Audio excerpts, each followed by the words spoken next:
And I want to start first with one of my favorite isolation exercises for working the inside of your forearm, the kneeling barbell wrist curl. To begin, you would grab a barbell with your hands about shoulder width apart and your palms facing up. Then kneel down on the ground and position your forearms towards the end of the bench so that your wrists are hanging off the edge.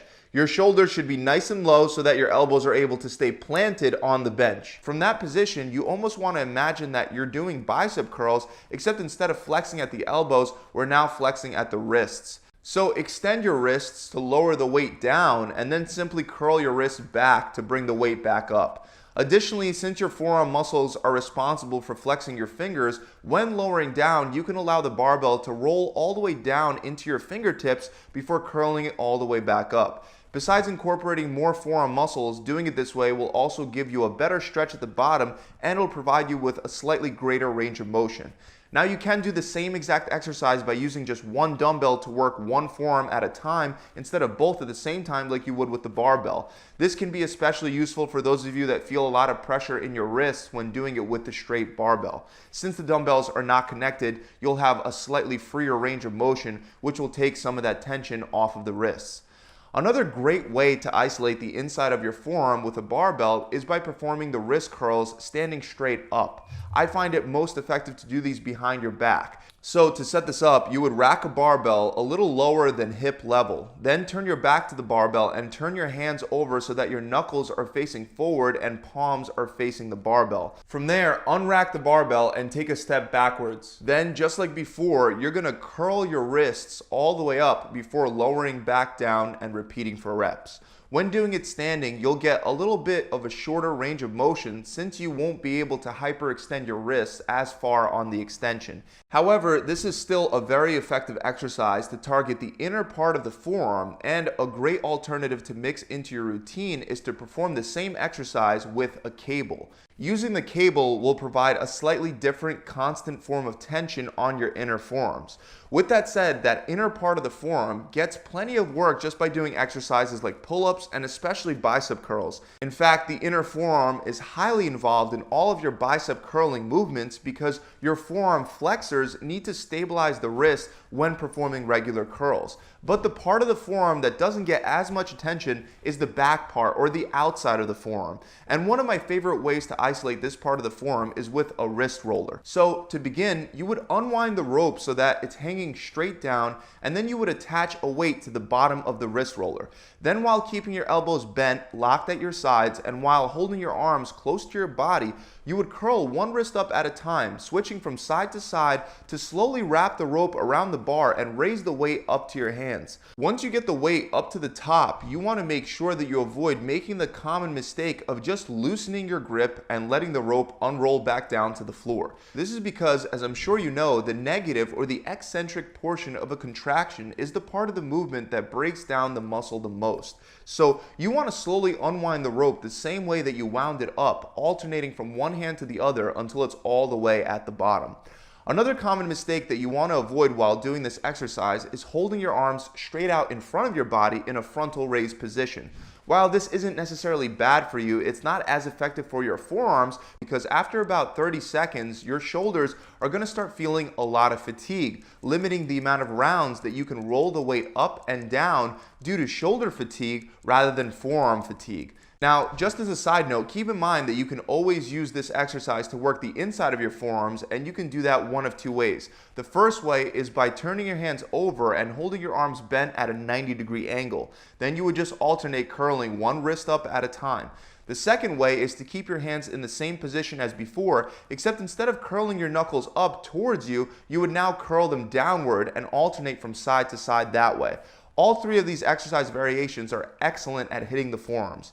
I recommend doing 3 to 4 sets of 3 to 5 rounds per set, depending on how much weight you're using. And by the way, when I say a round, I'm talking about fully winding the weight up and unwinding it all the way down. That would count as one complete round.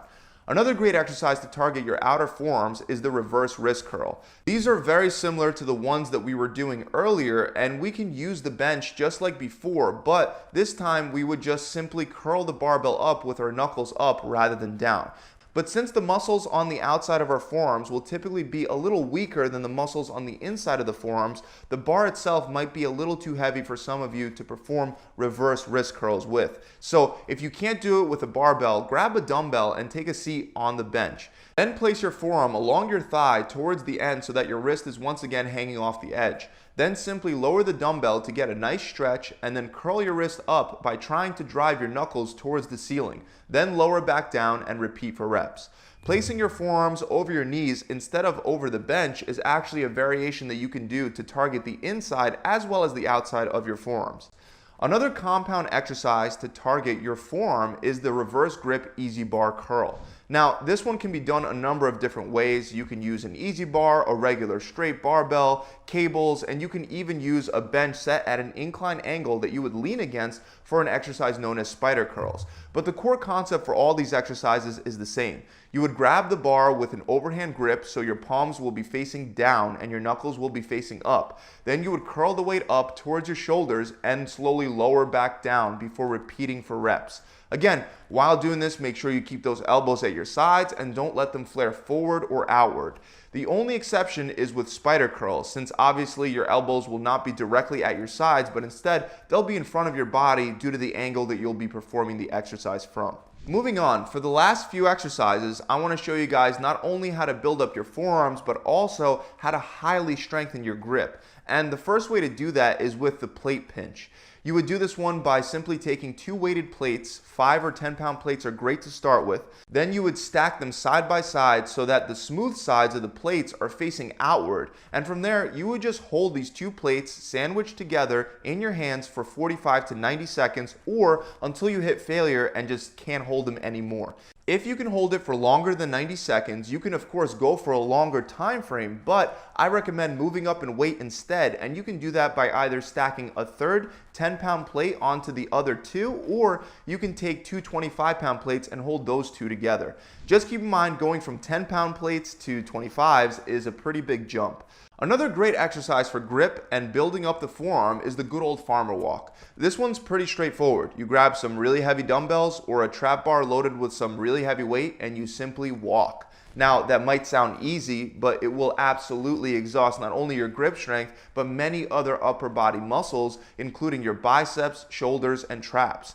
Again, here just 45 to 90 seconds of walking with a heavy weight load will provide an excellent challenge. The last exercise that'll help your grip as well as your forearms will require the use of grippers. You can buy a bunch of different grippers by going with a brand like Captains of Crush, where each gripper will provide its own resistance level ranging from a light amount of resistance to a very heavy amount of resistance, so you can progressively work your way on up. This was the go-to way to strengthen your grip over many years, but nowadays there are products that allow you to adjust the resistance level so you can have a light, medium, and heavy resistance level all in one gripper. But regardless of which you go with, the exercise is performed the same exact way. You would simply try to crush the gripper and squeeze as hard as you can before slowly opening your hand to return back to the starting position. Then you would just repeat that for reps.